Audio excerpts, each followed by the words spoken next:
নমস্কার, শান্তনু হাজরা বলছি। আজকে কায়েমি স্বার্থের কথা বলবো।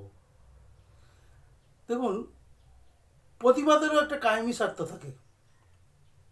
আরজি করে যা ঘটে গেছে, এক নারকীয় ঘটনা, গোটা বিশ্বে এই নিয়ে হইচই শুরু হয়েছে। একটা মানুষের আগ্রহ বেড়েছে যে কি ঘটনা ওখানে ঘটে থাকতে পারে, এবং একটা ঘটনাকে কেন্দ্র করেই লক্ষ লক্ষ মানুষ তার প্রতিবাদে সামিল হয়েছে।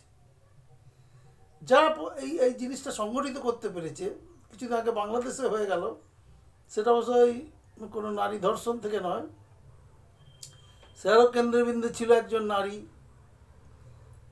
লাস্টের দিকে এমন অবস্থা হলো যে তার অন্তর্বাস নিয়ে সদ্য খেলা হতে শুরু করলো। আর আরজি করে কী হয়েছে, আরজি করে একজন অবিবাহিত সুন্দরী নারী নার্স, যিনি রেপ খুন হয়েছেন। তারপর থেকে মানুষ একদম বিক্ষোভে ফেটে পড়েছে।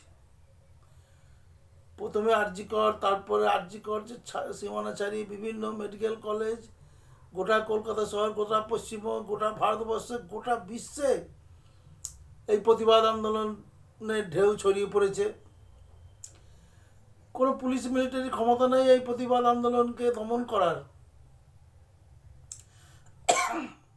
তাই মহাশ্বেতা দেবী একবার বলেছিলেন যে নারীর নামে প্রতিবাদটাও একটা পণ্য, একটা কর্পোরেট।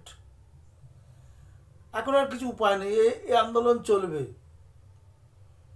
আপনি নারীর হয়ে বলবেন কি নারীর বিরুদ্ধে বলবেন, যেটাই বলবেন সেটাই মানুষ খুব ভালো খাবে, সেটাই পণ্য। নারী স্বাধীনতা নামে বলাও পণ্য, নারীর বিরোধিতা করা পণ্য। আর রেপ হচ্ছে গিয়ে এদের সবচেয়ে বড় হাতিয়ার। আরজি করে ঘটনা, আমরা ডাক্তার নই, আমরা সমাজবিজ্ঞানীও নই, আমরা কিছুই নেই, আমরা ইউটিউবার। আমরা সমস্ত ঘটনা দেখে আমাদের একটা ধারণা হয় যে আরজি করে বিভিন্ন রকম একটা ওয়ার্ল্ড ফেমাস একটা কলকাতা বা পশ্চিমবঙ্গের সর্ববৃহৎ একটা হাসপাতাল, এখানে অনেক রকম কায়েমি স্বার্থ যুগে যুগে থেকেছে, করেছে, আজও করছে। সেটা মানুষ বুঝতে পারছে, নতুন করে তাদের বলার কিছু নেই। এই যে কায়েমি স্বার্থটা, এদেরই কোনো বিষ নজরে পড়ে যায়, খুন হয়ে যাওয়া, রেপ হয়ে যাওয়া মেয়েটি, ডাক্তারটি আর কি, উনি একজন ডাক্তার ছিলেন। এইবার এই খুনটাকে ধামাচাপা দেওয়ার জন্যে প্রথমে বলি, যে জায়গায় খুন হন বা যে জায়গায় লাশটা পাওয়া যায়, এটা হচ্ছে সেমিনার হল। আমরা অতীতে আমরা বহুবার পরীক্ষা দিতে গিয়ে, বিশেষত চাকরি বা জয়েন্ট এন্ট্রান্স পরীক্ষা দিতে গিয়ে ওই সেমিনার হল দেখেছি। 4 তলা সোজা, রুম নেই, নিচে মর্গ, আর একদম ওপরে চেয়ার টেবিল সাজানো আছে যেখানে আমরা পরীক্ষা দিতাম। মাঝে 2 তলা 3 তলায় বিভিন্ন রকম কাজ হতো, কি কাজ মনে নেই, কারণ আমরা তো বছরে একবার ওই পরীক্ষা টরীক্ষা দিয়েছি, কখনো সখনো আর কি, অত মনে নেই। কিন্তু নিচে মগ ছিল, দুর্গন্ধে টেকা যেত না। উপরে আমরা বিভিন্ন চাকরি পরীক্ষা বা জয়েন্ট এন্ট্রান্সের বিশেষত পরীক্ষাগুলো আমরা দিয়েছি ছোটোবেলায়। সেই হিসেবে আমাদের একটা আইডিয়া আছে, একটা ধারণা আছে। এবং মেয়েটি খুন হওয়ার পরে তার দেহে যে কাজগুলো করা হয়েছে সেগুলো সাধারণত ডোমেরা অথবা পোস্টমর্টম করা ডাক্তাররা করতে পারে। আমরা জানিই না রক্তক্ষরণ কীভাবে আটকাতে হয়। ওরা ওই নারীর এমন কতগুলো মানে তাৎক্ষণিক অপারেশন, গিট বেঁধে দেওয়া, ক্লিপ আটকে দেওয়া, এগুলো করেছে যাতে রক্তক্ষরণটা না হয়। এবারে পাবলিক বলছে যে ওকে করা হয়েছে ও রেস্টরুমে, ওর যেটাই করা হয়েছে ওর পাশবিক অত্যাচার, তারপর সেটা সেমিনার রুমে রাখা, ফেলে দেওয়া হয়েছে। এবং প্রায় 20টা টিভি চ্যানেল, হাজারখানেক ইউটিউবার আজ এতদিন ধরে শুধু এই জিনিসটাকে ফেনিয়ে যাচ্ছে। অধ্যক্ষকে অ্যারেস্ট করা হলো না এখনও, টানা জিজ্ঞাসাবাদ চলেই যাচ্ছে। কী ঘটনা, 5 মিনিট 10 মিনিটের ঘটনা, এই নিয়ে চলছে। এখানে শ্রদ্ধাটাকেই বলছি যে এই এই জিনিসটাই চলছে, যেন আমাদের দেশে আর কোনো সমস্যা নেই। এটারও প্রতিবাদ হওয়া দরকার, কারণ মানুষ প্রতিবাদে নেমেছে এবং এমনভাবে নেমেছে 24 ঘন্টায় হচ্ছে এই প্রতিবাদের রাস্তা, প্রতিবাদ প্রতিবাদ, প্রতিশোধ প্রতিশোধ, প্রতিরোধের জায়গা। এবার যেটা মূল প্রসঙ্গে আসি, ধরুন মেয়েটিকে রেপ করেছে, খুন করেছে, কে রেপ আগে হয়েছে না খুন আগে হয়েছে সেটা কেউ বলছে না। পোস্টমর্টেম রিপোর্ট মেয়েটির বাবা মাকে দেখিয়েছে, প্রেসকে দেয়নি, কোনো কোনো সংবাদ মাধ্যম আমাদের বলছে না। ঘটনার সময় কজন ছিল সেটা নির্দিষ্ট কিছু লোক জানেন ঠিকই, কিন্তু আমাদের বলছে না। কেন বলছে না? আমাদের জানার অধিকার নেই? আমাদের বলতে আমাদের সাধারণ মানুষকে হয় তদন্তের গুটি দিয়ে দোষীদের এনকাউন্টার করে দিন, আর তা নইলে মানুষকে বলুন এই প্রতিবাদ আন্দোলন এমনভাবে গোটা বিশ্বকে বা গোটা দেশকে গ্রাস করছে যে আগামী দিনে একটা সরকার বদলের একটা ইঙ্গিত পাওয়া যাচ্ছে। হাসিনার বিরুদ্ধে আন্দোলনটা এইভাবে শুরু হয়েছিল এবং সরকার বদল হয়ে গেল। পশ্চিমবঙ্গেও মনে হচ্ছে নারী ইস্যুতেই, নারী স্বাধীনতার ইস্যুতেও সরকার বদল হয়ে যাবে। এখানে যারা সরকারে আছে তারা আর থাকার তাদের অধিকারই নেই, কারণ তাদের নিয়ন্ত্রণের বাইরে চলে গিয়েছে। বারবার এইভাবে যদি পশ্চিমবঙ্গের উপরে, আমি বলছি না যে যারা এখন সরকার চালাচ্ছে তারা খুব ভালো, তারা সব কিছু সমস্যার সমাধান করে দিয়েছে, কিন্তু আমাদের যেটা দরকার সেটাতে সুস্থিরতা।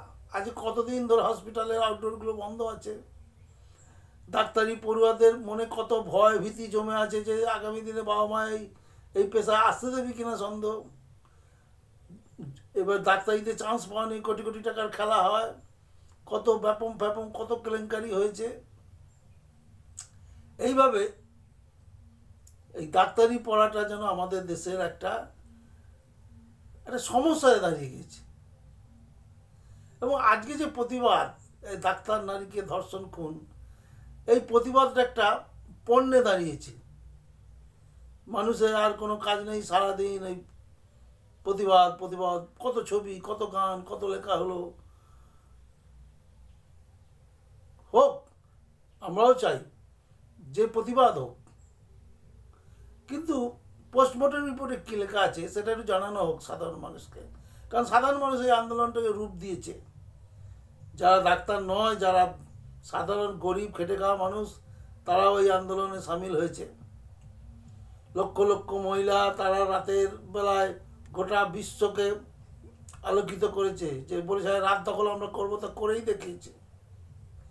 তো সেই জায়গায় দাঁড়িয়ে আমাদের অধিকার আছে যে নারীটার কী হলো, কী জন্য তাকে মরতে হলো, মরার আগে রেপ না রেপের আগে মরা, আমরা কিন্তু অত ফিজিওলজি অত কিছু জানি না। ওই নার্সরাও জানে কিনা সন্দেহ, মহিলারাও জানে কিনা সন্দেহ। হ্যাঁ, ডাক্তাররা ডোমরা এরা জানে কীভাবে রক্ত বন্ধ করতে হয়, কী হয়েছিল, কী হতে পারে, তাদের কাছে জল ভাত, কিন্তু সাধারণ মানুষকে জানায়নি। সাধারণ মানুষ একটা ঠেলা চালকও এই আন্দোলনে সামিল হয়েছে।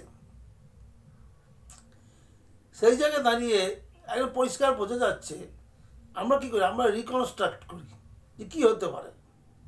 হ্যাঁ, মেয়েটি আগে খুন হয়ে যায়, এবার একটা একটা ওইরকম একটা হাই প্রোফাইল মহিলা, ডাক্তারি পড়ে, তার প্রচুর বন্ধু বান্ধব, তার একটা স্ট্যান্ডিং বয়ফ্রেন্ড আছে, ভালো ফ্যামিলির মেয়ে। এবার কেলেঙ্কারি ধামাচা বাদ দেওয়ার জন্য যারা খুন করেছে এবং খুন করার পরে তাকে রেপ করেছে, এটাই বোঝা যাচ্ছে। খুনের পর রেপ হয় কী করে জানি না, তবে এরকম ঘটনা ইতিহাসে বা বিভিন্ন জায়গায় শোনা যায় যে মৃতদেহ ধর্ষণ, কারণ মৃতদেহ ধর্ষণ হয় না, কারণ জনি মুখ বন্ধ থাকে, সিল হয়ে যায়, কিন্তু তার ওর জনির ভিতরে বীর্যগুলো কেন পাওয়া গেল, 131 mg ছিল, ওটা 150 mg বলছে এখন, যে দেহরস পাওয়া গেছে। এটা কোথা থেকে এলো বা কীভাবে ইনজেক্ট করলো, কীভাবে কী করলো, আমরা এটা বুঝতে পারছি না। আমাদের পক্ষে বোঝা অত সম্ভব নয় যে অ্যাকচুয়াল কী হয়েছে। অ্যাকচুয়াল মেয়েটা খুন হয়েছে, এবং সেই খুনটাকে ধামাচাপা দেওয়ার জন্যে তাকে রেপ করা হয়েছে এবং নিচেই মর্গ, সে মর্গের ডোমদের দিয়ে তাদের বা ডাক্তারকে দিয়ে তার দেহে কিছু কাজ করানো হয়েছে যাতে বোঝা না যায়, বিকৃত করা হয়। এবং সকালে যথারীতি একটা ভয়ঙ্কর কোনো কন্ডিশনে মেয়েটি পড়ে গেছিলো, যার জন্য তাকে খুন করেছে। কোনো কায়েমি স্বার্থের কোনো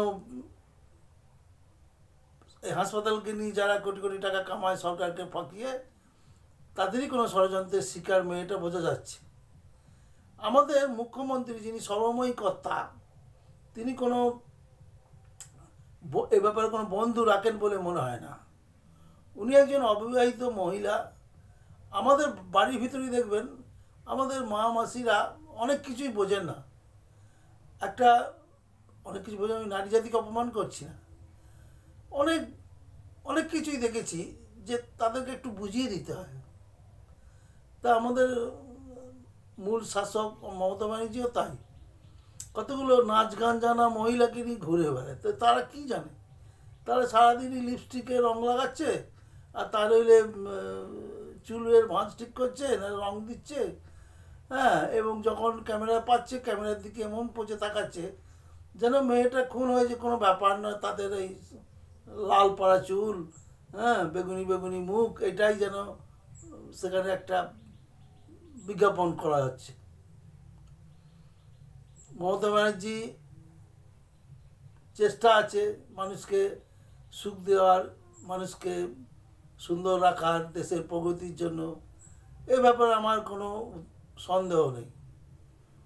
কিন্তু উনি তার উপদেষ্টা মণ্ডলীতে যত ফালতু ফালতু লোক রেখেছেন যারা কোনো জ্ঞান কোনো বুদ্ধি ওনাকে দেয় না। নইলে উনি এমন কিছু করলেন, হ্যাঁ, বিশেষত সেমিনার রুমের ওই পাঁচিল ভাঙা মানুষ বলল যে ও প্রমাণ লোপাট হচ্ছে।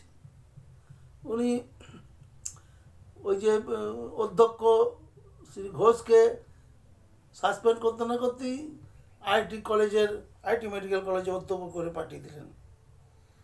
এগুলো উনি উনি কারোর কাছে শুনে করেছেন, এগুলো তো উনি নিজে থেকে করেননি। এবং এই জায়গাতেই পুরো সরকারটাই দোষী হয়ে গেছে। এবং এই নিন্দা ভাষণে লোকে যা মন তাই বলছে। তো অবিলম্বে পোস্টমর্টম রিপোর্ট এবং ঘটনা কি ঘটেছিল সবাই জানে, বিশেষত যারা এর মধ্যে জড়িয়েছে সবাই জানে কি ঘটেছিল, কে দোষী কে না। হ্যাঁ, তাড়াতাড়ি এই জিনিসটার জবনিকা আনুন, তা না হলে মানুষও হতাশ হয়ে যাবে। হতাশ হয়ে গিয়ে এই আন্দোলনটা একটা অন্য জায়গায় চলে যাবে, যেটা আমরা সুস্থ মানুষরা চাইছি না। যে আন্দোলনটা আন্দোলনই থাক, গোটা বিশ্বের কাছে একটা দৃষ্টান্ত হয়ে থাকুক।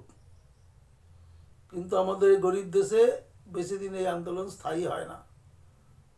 কোন দিকে মোড় নেবে সেইটা বোঝাই যাচ্ছে না। ধন্যবাদ।